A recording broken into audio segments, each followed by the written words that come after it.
begin with 2 minutes speech from each candidate, and then we'll open the floor to questions. Start. Oh, actually, sorry. Okay. Yes, sure.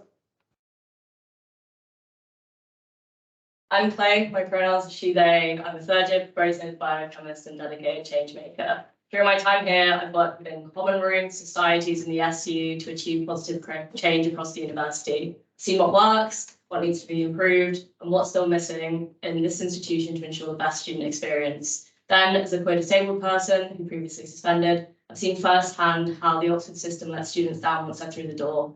With my experience in policy-changing campaigning, I'm confident that I'm capable of creating the change we need to see.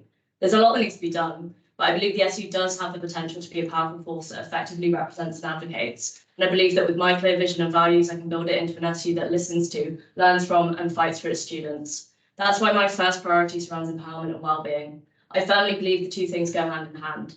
We need an SU that not only supports students in moments of hardship, but works to push for systematic change that empowers and protects us in the long term.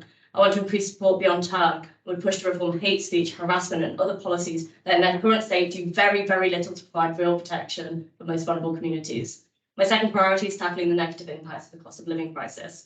The lowest estimate of living cost in Oxford currently exceeds the maximum maintenance loan. We need an SU that takes proactive steps to support students. I want to establish a cost of living campaign and would push for a household energy grant and rent freezers. Thirdly is increasing engagement. Too many students don't really know what the SU does, and I believe I can bridge this disconnect with uni awareness weeks, joint events, and rejuvenating the SU's website and building.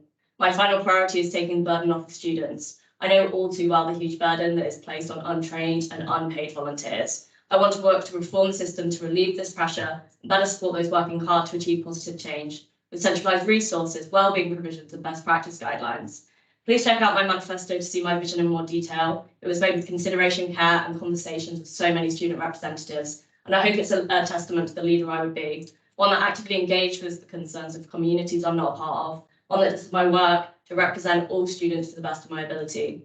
I'm willing to have the difficult conversations that need to happen and are all too often overlooked, whether it's with students, the university, colleges, or leaders. I believe that together we can build an SU that works for all. So, time for a cheesy catchphrase: have your say and vote for Clay.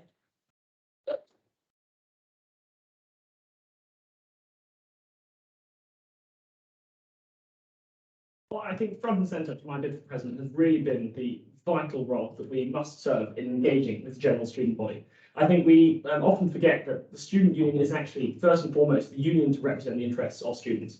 And I think far too often students have felt that there's absolutely no engagement by the SU with them, and that actually the SU has very little to feed into their daily lives. I think we need to fundamentally change this by really considering what the key priorities are for students and really ensuring they can engage with the SU processes. With my experience previously as returning officer of the student union, having served on the steering committee, the elections committee, I think there's a key opportunity when it comes to student consultations to really get students involved with the decision-making process. Furthermore, there is always the option to bring various motions to referenda amongst the general student body. And I think a more effective employment of this to really directly engage students with the decision-making process is key. Alongside that, I think that one of the most pressing issues over the past several months has been our association with the National Union of Students. The reality is that the NUS is not working. They've had a president fired due to racism allegations, and this is not the first time these have surfaced. 3 of the last 6 presidents have had themselves embroiled in racism scandal. And I think the reality is we have to accept that there has become an endemic problem within the National Union of Students. Given that we pay £20,000 a year from the dues paid by student members to the NUS, the only appropriate course of action in response to this must be to take a firm stand. And that's why I can pledge to be the candidate who would campaign off the back of the recent vote in Student Council, which I supported, for a full disaffiliation from the National Union of Students, bring back control to the students at the University of Oxford, bring back money to spend on health and wellbeing. I think also free speech is essential. I served as the chair of the Oxford Students for Liberty Society. I think academic freedom is the lifeblood of what makes Oxford great. And actually, we really need to stand by that. We need to end the unofficial attempted blacklisting by the SU of various student societies, whether or not we personally agree with them. It's essential that we can have those debates. Thank you, Kayla. Yeah, I wish people have more time, but that's amazing. My name is Wonton. I'm originally from Liberia. I studied at the Blevani School of Government, Master in Public Policy. I'm a Dana Award recipient. I'm also on the Obama Foundation Leadership Asset and Dialogue Community Fellow. I'm a congressional intern with extensive leadership in governance and leadership, apart from student leadership. I also serve as president for my undergraduate college. I'm also an African Pace Setter Award winner and a global change maker and a steering committee member of the United Nations Department of Global Communication. I proceed to provide all of this experience because what this statement today is that I haven't had any experience with the student year. And this is why I'm presenting a new narrative for change. We have less than 100 students here today. And it definitely showed that the student union have been far away from the entire student community. 24,000 students across Oxford need representation that require consultation, dialogue, and discourse. Part of our campaign have been fully extensive on creating solutions where students are part of the discourse. Tomorrow, I'll be hosting a town hall where my manifesto can be extensively discussed, where students can be participatory part of the manifesto process. They can discuss the future of Oxford and what they design. Beyond just that, there are a couple of things I'm very interested in, which I will, have conversation further about. I'm looking forward to have an extensive engagement on complete reduction of hardship funding, elimination of ban. Undergraduate student like me and international student like me who have been, in financial crisis cannot have access to apply for hardship funding. And we need to find a solution for that. Beyond just that, we have to be able to find solutions across, all student-led, initiative to find inclusive working process between MCR, common room, and diverse other institutions. There's also a need for environmental engagement, diversity, zero tolerance for racism, and I'll be excited to talk more about this policy. But first, thank you.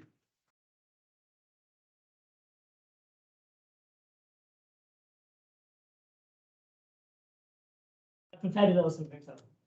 2 minutes. Yeah, no, it's 2 minutes. 2 minutes. Hi, my name is Daniel, and my pronouns are he, him, and I'm willing to be your SU president. I often hear that Oxford's in a state of inertia, that it has never changed, and that it never will. But personally, I can't believe that. Because if that was true, I wouldn't be here. You see, I joined Oxford on a foundation year, a year-long course to help students like me from low socioeconomic backgrounds reach their potential. If those who created the foundation felt as if it couldn't change, if Oxford couldn't change, that pioneering program that changed my life would have never happened. And someone like me, someone from a state comprehensive and single parent background, would have never got the opportunity to have some of the best years of my life.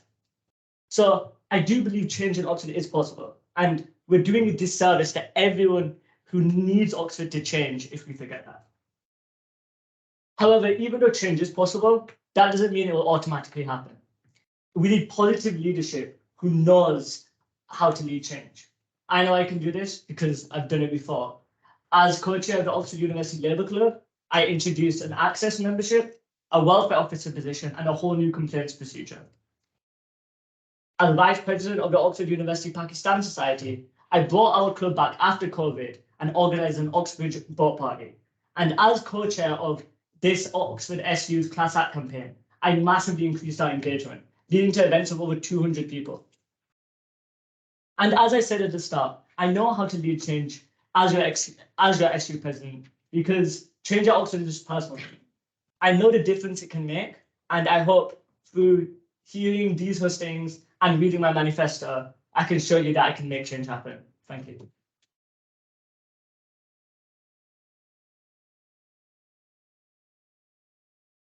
Do you have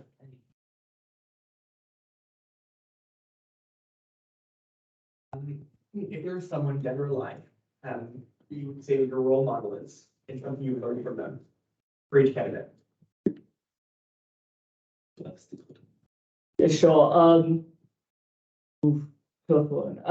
I would say someone that really inspires me is Clement Attlee, who's the president, who's Prime Minister of England from 1945 to 1951. I think like the SU and like Oxford, Britain was in a state of complete reform and change. And instead of kind of believing that it wasn't like that it wouldn't be able to change, instead he looked at the institutions, saw what needed to be reformed, and brought stakeholders together and did it. So Clement Attlee is a big inspiration for me, and I hope I could do the same thing. Yeah. Okay, for me, mine is former UN Secretary General Kofi Annan, the late. And the reason why is because this is what he said. He said young people are powerful change agents to lead some of the most radical change around the world. And that has to do with inclusive working, engagement. I'm saying this not because I'm involved with the UN Sustainable Development Goals. Over the years, I've been involved with the biggest campaign ever involving young people, from gender equality to climate change and diverse other engagement. And I know the power of working as an inclusive group. This is what I bring to the Student Union presidency. I believe we can get unravel the biggest change if we look at the power that we are now utilizing, which is the power of student, connecting students around peer change. And that's how we can be able to sustain and work in the interest of diverse students. Manifesto work, all of the experience are very essential. We've had the experience for more than 4 years, 5 years. It's not working. How can we be able to redefine leadership by connecting the power that can find inclusive working process? And these are things that I have across my manifesto. And that's like my mentor, and that's someone I look up to. Thank you. Well, I think on the broadest possible scale, of course, the greatest Britain you've ever had is Sir Winston Churchill. But I think closer to home and looking really at kind of people who've had real experience working with the SU, I think our current president, Michael, would have to be the person I choose. I think he's really shown that actually students can get engaged and have the hope that their voices can be listened to. I think that the initiatives over the last year have gone a long way to really supporting student interests. I think the fact that Student Council has successfully passed a motion recently to have the referendum on affiliating to the National Union of Students, it's a real vote of confidence in our ability to engage with students. But I think that we really need to keep up that momentum. We need to keep going, ensuring that we directly engage with students, ensuring that we consult with them, ensuring that the decision-making processes at the university are more than just the bureaucracy of Student Council, but actually really putting people's priorities first. And I think that's why I push, for instance, for a comprehensive review of the Sabbatical Officer Review from last year. We look at reevaluating the kind of officer positions that we have to ensure they really represent the interests of students. I think with 6 sabbatical officers, there's no excuse to not have a vice president woman, and there were some real mistakes made in the past. But we have a wonderful opportunity to, I think, amend those and go forwards, taking the very best of what the SU's had previously, but also pushing for real change, ensuring it stands up for students. Yeah, thank you for your question. I think I'm going to go in a little bit of a different direction, away from politics and more towards human rights advocacy. You might know him, you might not. He was actually a personal mentor called Jonathan Cooper. He was instrumental in the drafting of the Human Rights Act and was genuinely the most tireless campaigner for human rights, for equal rights, for queer people, for people of colour, for disabled people. Every cause was Johnny's cause. He would make so much room for so many people. He was a lawyer by day, but outside of that, he would invest all of his time in helping grassroots communities, uplifting voices, and using the platform and power and knowledge that he had for everybody else. And I think that is such an admirable thing to do. And I think the way I carry myself and the work I do is very much in his legacy, but also I just resonate with his message so much. When you're part of a marginalized community and you look around you and there are other communities going through not the same struggles, but similar struggles, hate, violence, discrimination, even when it's subtle, it still hurts a lot. And building bridges with those communities, having those conversations, putting them in the room, I think is the best way to be. And I think, yeah, I think it would have to be him. Thank you. Thanks. Yeah, you were speaking about making change happen, and that's been said by all of you. Could you say what the biggest issue is that you'd actually focus on, what change is most important right now? All right, so literally on the spot. I think one of the biggest critical issues that I have in my manifesto is building correlation with the power that lies within Oxford Student Union. I think all of those things work. The idea of working for racial inequality, diverse other issues. But how can we unlock the potential of students who are far left behind? Because it's literally impossible to represent students who are not present, who find themselves misunderstood, who find themselves, far away from the workings of the student year. So the objective of what I'm going to lead is building, a wide range of coalition consultation across JCR, MCR, common rooms, and as well a postgraduate student. We want to build that sort of awareness where graduate students like me can find out sort of easy connectivity with JCR students. Beyond just that, we want to create a partnership of mentorship between those two coalitions, unlocking some of the greatest potential across the University of Oxford. Another aspect, this is practically done through my manifesto, because tomorrow I'm building some of the largest town hall where I'm going to have students from the Master of Public Policy program, MBA program, and I want to invite all of the students here today to be part of that town hall. Let's have that conversation and purely unlock the next stage of what we envision the University of Oxford Student Union to be for us. For me, this is key, and this is the cardinal pathway to achieve sustained progress in Oxford. Thank you. Yeah, no, thank you so much for your question. I think the change that I think is biggest and needs to happen is on college disparities. So I'm from LMH, so I personally see this, but I see colleges across the university that feel this issue, whether it be rent, mental health support, suspension conditions, rustication conditions. All of these areas are vastly different depending on what college you go to. And I think there's a myth when we apply for Oxford that almost whatever college you go to doesn't matter. That it doesn't matter, you'll have the same student experience. To me, that's a myth. And as being class act co-chair, I've seen how different people's experiences have been because of the college disparities. So it's one thing to identify the change and what I'm talking about. There's another reason on how to actually solve it. How I would try to solve it is really looking at the JRN mechanism, which is the thing that we use to reallocate resources between colleges. Obviously, there are things that fundamentally need to change with the mechanism, but there are practical policy implications that we can do to get change done. And the change I mean specifically is that of college disparities.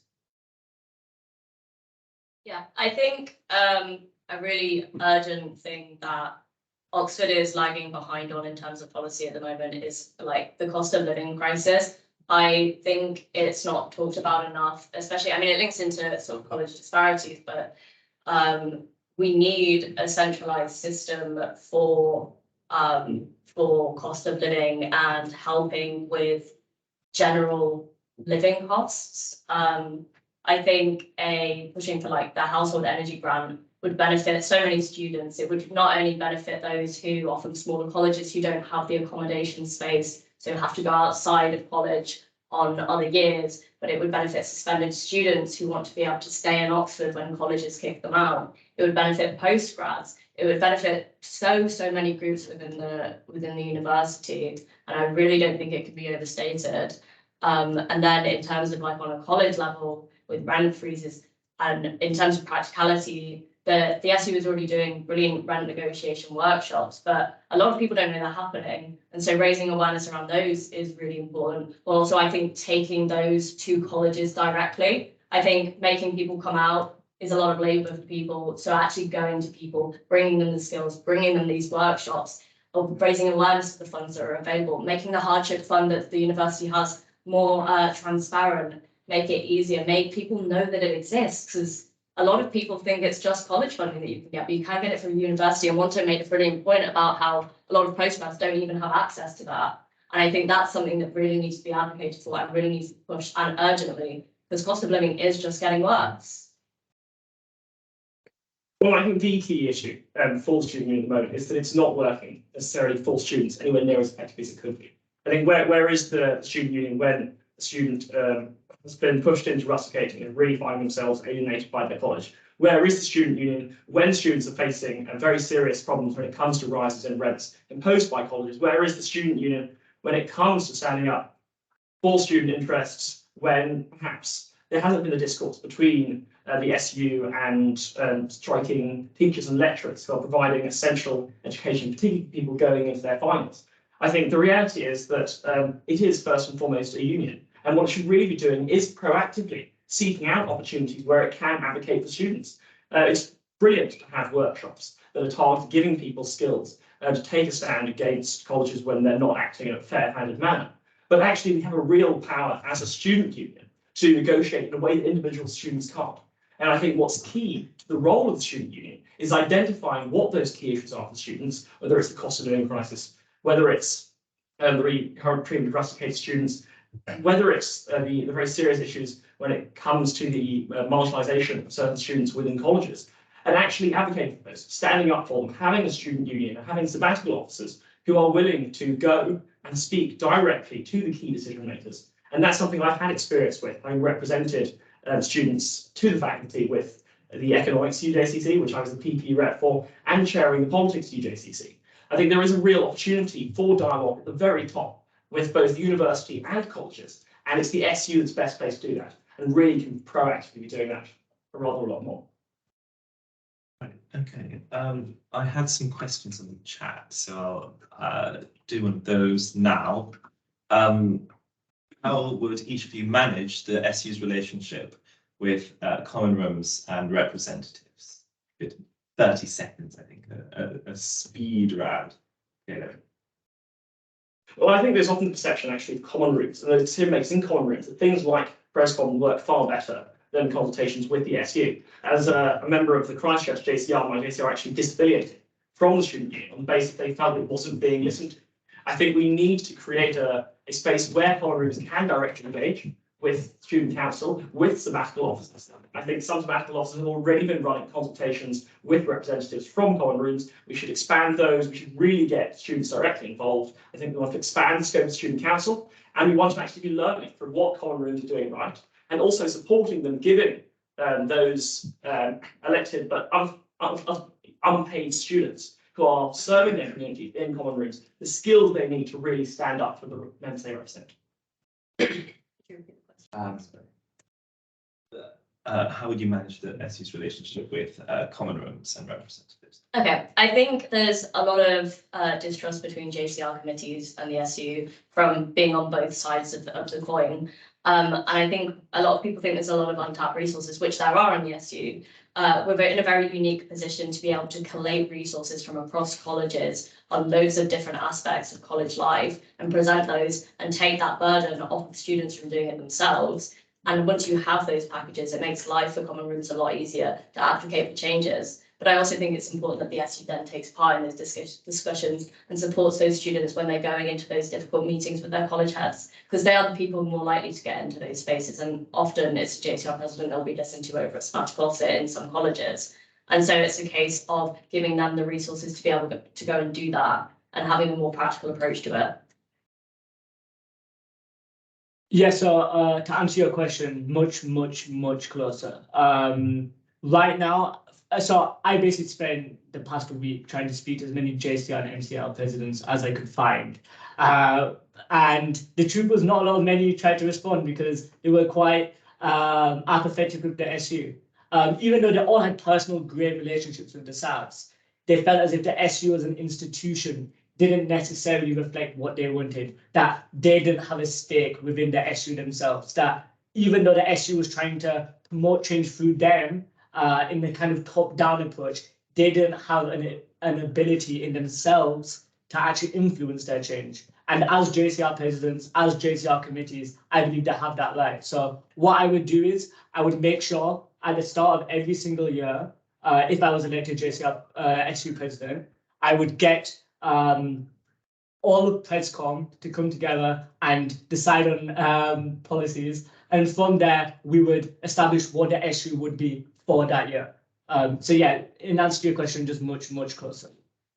So that's a really great question. It just speaks to the fact of the increasing diversity on campus that makes it impossible to reflect real change we are working as a structural group.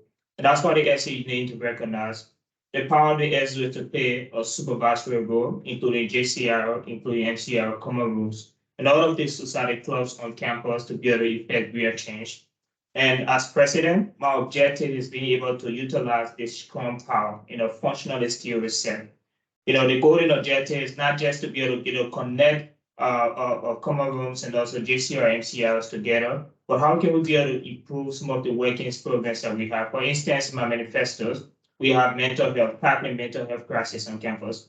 Over 50% of undergraduates in the last SU survey are impacted by mental health, as well as postgraduates and diverse other affiliates. We need to be able to work with common rooms and as well as diverse other clubs and societies to be able to effect real change to. But hopefully we can have more conversation with that tomorrow. But that's a really loaded question for 30 seconds. In the chat on the Teams. I just asked a chat question. Does anyone? Are we allowed to ask questions about manifesto points? No. As in, like, not specifically to one kind of TikTok. Great. Any other questions? Well, there was some pre-submitted questions. I suppose. What do you perceive is the legacy of Oxford University that students should take to heart? Keep your answers short again. We'll start with. Legacy that students should take to heart. I mean, I think it's important to be mindful of the fact that this is a space that a lot of people in this room wouldn't have had access to when it was started, and were never meant to have access to that space. And I think using that as a platform to build off of, and bearing that in mind and always forging the path forward rather than backwards, I think is really important. How long do we have? 10 seconds. Okay. Yeah. So I think thinking about that progress and how lucky we are to be here, but also how we never should have been denied that space in the first place, making space for ourselves, joining the community together and pushing forward. And I think, I think that's something that students should really take to heart, and I think it's very empowering. Well, I think the crux of it really is that Oxford is the #1 educational establishment in the world. And I think that's why most of us applied here. And actually, that's ultimately the real value that should be served from Oxford. I think the question is, how do we get the very best out of our education? And student well-being plays a fundamental part in that. The relationship between students and their colleges is essential.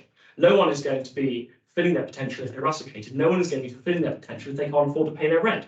But ultimately, I think it's about really ensuring that we have the opportunity to thrive in this environment and to thrive in our academics. And I think it's really the role of the SU to make sure that we can advocate for students to do that. And I definitely think the legacy that we have here is the power and the influence and the incredible leadership experience of students here. Basically, being in Oxford is a dream for a lot of students, and I'm sure it's a dream for me as well. As a student here at Oxford comes from a very exceptional rigid background, could be, extreme story, very low socioeconomic status, very, very hardworking family as well. The golden objective of ensuring that we reach this legacy is ensuring that the Student Government Association works directly in the interest of students. And the power and influence of ensuring that is connecting students around the issues they care about, building on the kind of correlation that we have here, as well as empowering students who are far left behind, specifically international students. And I'm sure we need to be able to, re-echo our sentiments for students who have diverse issues that we may not be connected to. And that's international students as well. And I think for me, the legacy that the Student Government Association and Oxford can be able to build on. I'm sorry, what's the question specifically again? What do you perceive is the legacy of Oxford University that students should take to heart? I think of academic excellence. We are in many ways one of the best universities for teaching, but and it should be hard because that's how we learn and improve. But I think Oxford conflates that with having some sort of survival of the fittest in a way. I think you can balance academic credibility and excellence with having really good mental health facilities, with having solid welfare provisions. In fact, it's with these provisions and with this support that you can truly get academic excellence. So the way I would say students should take things into heart is focusing on academics, but making sure that they fight for having the right provisions and the right support, make sure they can actually guarantee that rather than just wishing for it.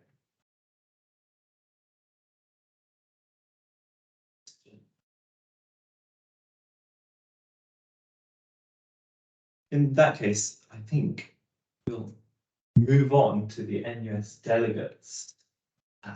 Thank you very much for coming.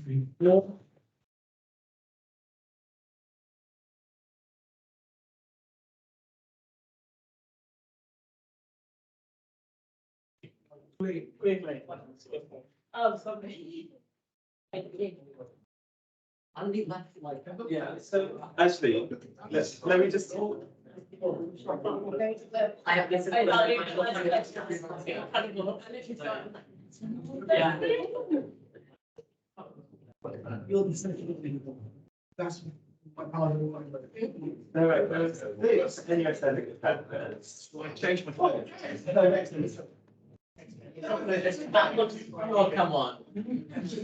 Oh, no. Put LMH Bob. You want to let me ask you president and you prioritize the book? Democracy.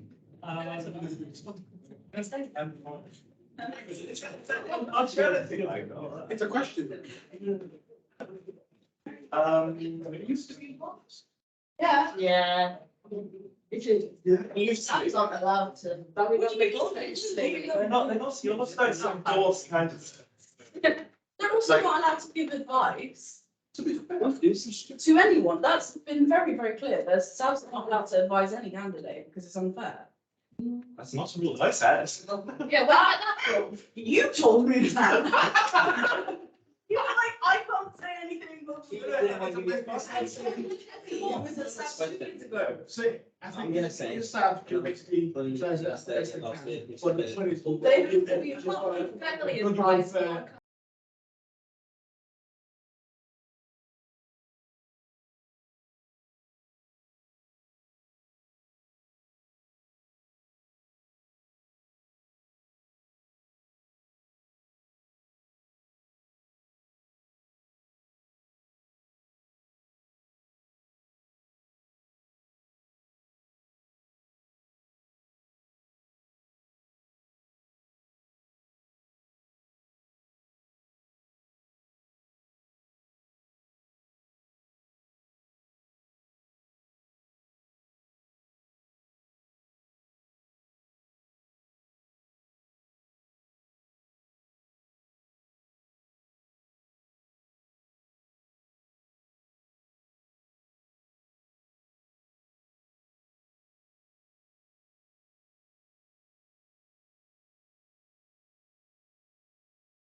Actually, much better than some.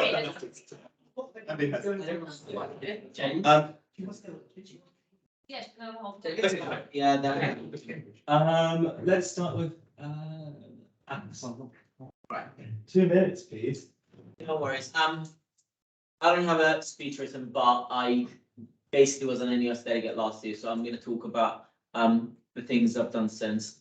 I went to conference. I stayed for the entire thing, which is surprising for an NUS delegate. But I also was the only NUS delegate from Oxford who have written a full written report and submitted it to the Student Council. I also managed to organise a number of students who are activists from across the UK at the conference. We obviously discussed how the NUS is run and obviously criticised things that are not run well. We also, when I came back, obviously when I was at the conference, I had attended the UJS and anti-Semitism awareness training, and then when we came back, we also had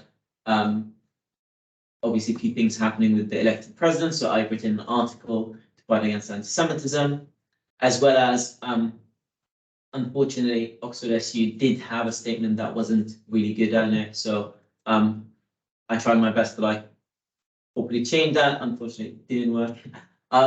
But yeah, and recently we passed a motion with the Student Council to hopefully send a motion to NUS delegate, NUS conference. And as far as I can say, we didn't send a motion in 5 years, if I'm not mistaken, or in a few years. I know for a fact that it was few years, but I think it's 5. So this is the first time we're going to do this, and yeah, hopefully we can, get things done. That's it. Thanks. Yeah, I'll try and keep this short. So I think the NUS could be a great useful body for fighting for the things the students need. Like this SU fights the level of the university, the JCRs fight the level of the colleges. You need to fight the level of the government as well. And there's some things in the government that's better placed to provide in the university or the colleges, and the college and the government. Well, colleges and the university won't provide without that government intervention and that united front from students across the country. And so I think we need an NUS that will fight for increased financial support in the cost of living crisis, better public services for students, and obviously both of those benefit students, not only when they're in university, but when they leave university, which is equally important. We've got a whole life ahead of us, and we want a great life, and we want an NUS that can fight to ensure that. So that means, financial support, public services. It means supporting the UCU and the other strikes going on, and it means fighting for the rights of the people who are discriminated against in society. So that means fighting against racism and homophobia, queerphobia, and anti-Semitism, ableism, transphobia, etc., and fighting against the crackdown on the right to strike and the rights to the freedoms of people in this country, just to build a country that's better for students and for everyone. So a vote for me is a vote to leave the National Union of Students. I think the reality is that Oxford SU has been a member of the NUS for decades. We've spent hundreds of thousands of pounds of students' money on membership dues. And the reality is we've not seen many benefits at all from it. Unfortunately, as highlighted by the repeated racism scandals within the NUS, there are endemic issues, which unfortunately, as it stands, are not being addressed effectively and have not been solved. I think the resignation recently of the fire, and to be honest, of the president of the National Union of Students, leaving a position which is vacant, highlights the real issue that's present there. The fact that this individual did actually get a firm majority of backing from the delegates shows that there's not been a consultation process that's effectively ensured that there are checks in place. And actually, there's a fundamental issue there. Every year we send about £20,000 in dues to the National Union of Students, and at a time when the students at Oxford can't pay their rent or don't have the welfare provisions they need. I think the reality is we are far better off disaffiliating from the National Union of Students and putting this money back into the pockets of students to support them with their immediate problems that face them at university. I think I'm the person to do this. I have a track record of being a firm negotiator, having served on the economics policy UJCC. I understand the importance of discourse, having served as the chair for Oxford Students for Liberty. And I really have experience with communicating. I've served as an editor for both the Oxford Blue and the Oxford Student, the paper associated with the student union. I can be trusted as a delegate who will advocate tirelessly for us to leave the National Union of Students. I will advocate for the campaign to leave in the upcoming referendum as approved by Student Council with my support recently. And I think the reality is that for the time being, we need to put on hold our very costly relationship with an institution that doesn't work and focus on the priorities of students at Oxford. Right, a candidate submitted a 2-minute video, so I'll just. What's on the screen? No, because otherwise we get to take off the, Okay. yeah. And can people hear this? My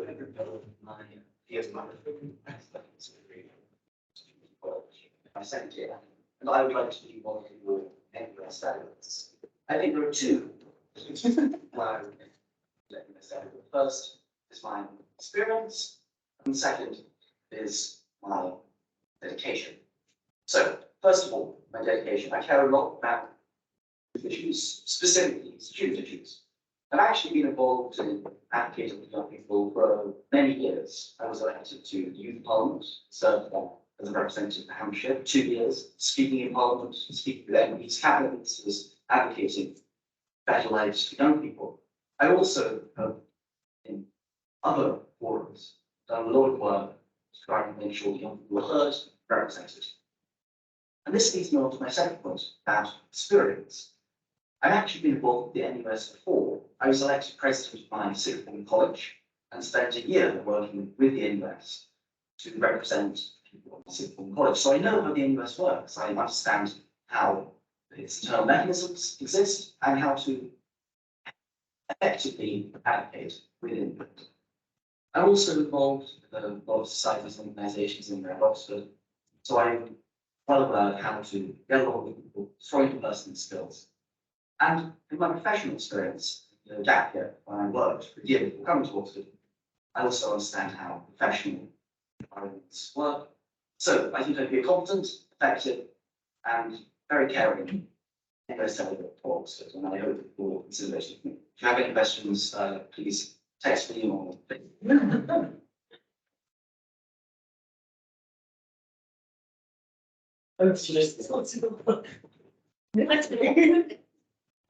Are there any questions for the candidates?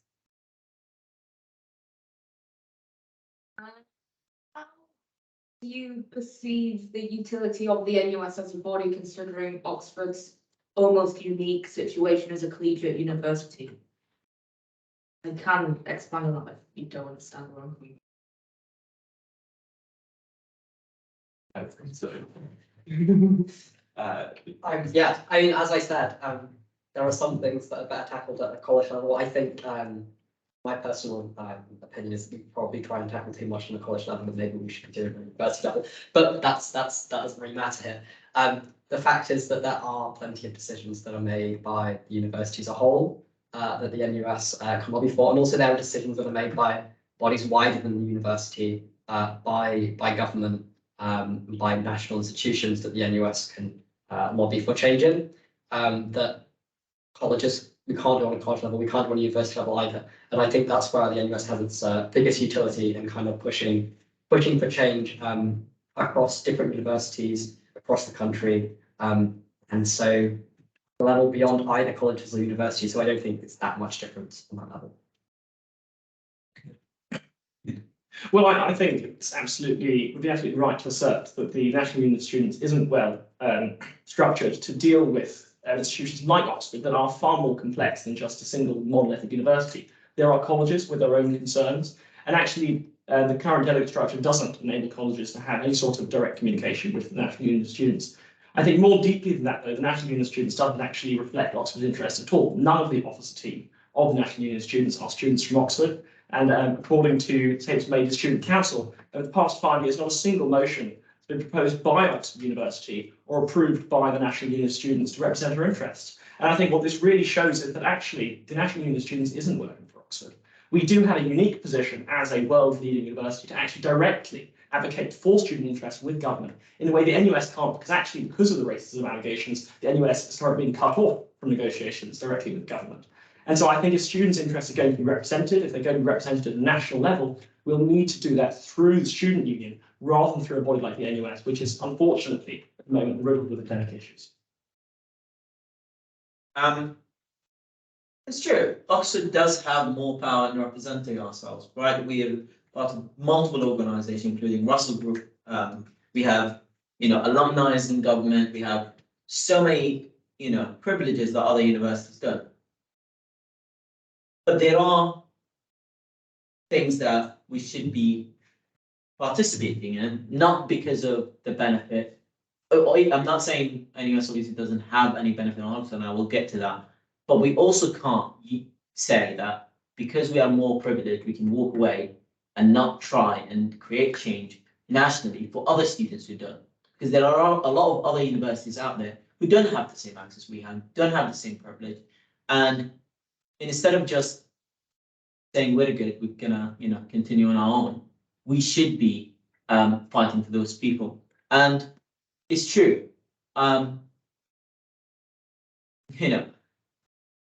There are these moral reasons, but also nationally, the NUS isn't functioning well. That's true. But it has been functioning at a lot of points in the past. And the truth is that you need good leadership at NUS, good delegates, people who care about change to make it better. It hasn't been for a while, but personally, I wouldn't say that the right thing to do is to see a problem at NUS and say, we're walking away because we can be, we have access to things that you don't. I think we can improve NUS. And in the upcoming election, referendum, I probably wouldn't campaign on either side. But for now, I genuinely think that while we do have our own resources, I think we should do our best to help people across the UK.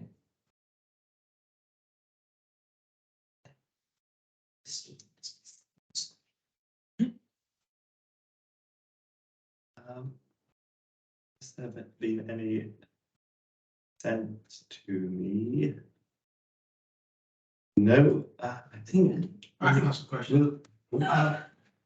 In the last 100 years of the NUS's existence, tell us one of the most, important gifts or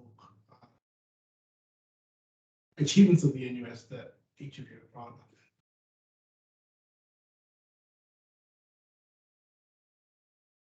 Well, as someone who's been quite critical of the National Union of Students, certainly within the last 10 or 15 years, it's unfortunately very difficult to find many things the NUS can be proud of. I think looking back further than that, in the 20th century, it did serve a very real role in advocating for the interests of students to national government. I think being able to have a stakeholder that can represent your interests is vital. I think, unfortunately, the reality is the NUS can't do that in its current form. It has been cut off from government. Government will not engage with the National Union of Students because of the endemic issues. And given that that's the case, I think that the most appropriate course of action is to respond by taking a clear stand against the NUS in its current structure, by saying, at the moment, we cannot in good conscience be affiliated with it. Whether with genuine reform, a completely new leadership team, root and branch overhaul, in the future we would be in a position to re-engage with the NUS, I think is definitely a prospect. But as it stands, we need to stand up for students, and we need to do what the NUS was doing for much of its existence, which was advocating for students when it came to national policy. And the only way we're going to do that at the moment is through Oxford directly engaging policymakers. And we have the unique privilege that actually, when Oxford says something, the national press and the national government will, to an extent, listen. And I think that's how we need to stand up for student interests in these difficult times. There's definitely, yes, been mistakes in recent years in this, but over the past 100 years, the NUS has played quite an important role in a lot of struggles for various different minority groups, migrants, people of colour, gay people, trans people, and fighting for working class students' rights to have free education. Despite the fact that hasn't necessarily been successful, I think its job and advocating for students and all people from those minority and marginalized backgrounds across society is something to be proud of. I would completely agree on the point that NUS did serve a lot for students during the 20th century, because the amount of involvement between the government, SUs, and the National Union of Students was incredible. We've got people actually taking it so seriously, being actually involved. Even when in recent history, NUS did stand with a lot of social causes, and most recently was, I think, when the student strikes of 2011. Yeah, when they triple tuition fee. Obviously, the National Union of Students couldn't go back and, you know, return it to the old fees, but you had a national campaign organized by them, getting students from across the UK standing against the government about that. And I genuinely believe that most, not all obviously, but most leadership at NUS before, let's say, 2014 used to be quite good. And there is many of them who are now doing incredible work for students even after leaving NUS. I think definitely things need to get better, and I completely understand the moral argument. The question or the concept of we're going to return when a new leadership happens or changes, whatever, is really hard to do when we're not part of that, because next year's conference is when NUS elects a new leadership. And if we're disaffiliating for that, then we're not going to be part of the change. We're not going to change it. We're not going to choose new people who can make it better. And if we just simply look at that and leave, you're leaving the people who will end up voting for people who will not serve the NUS.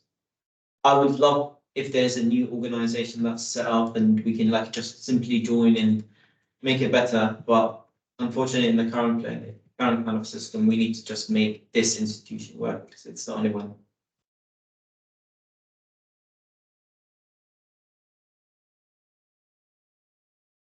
We're done. Thank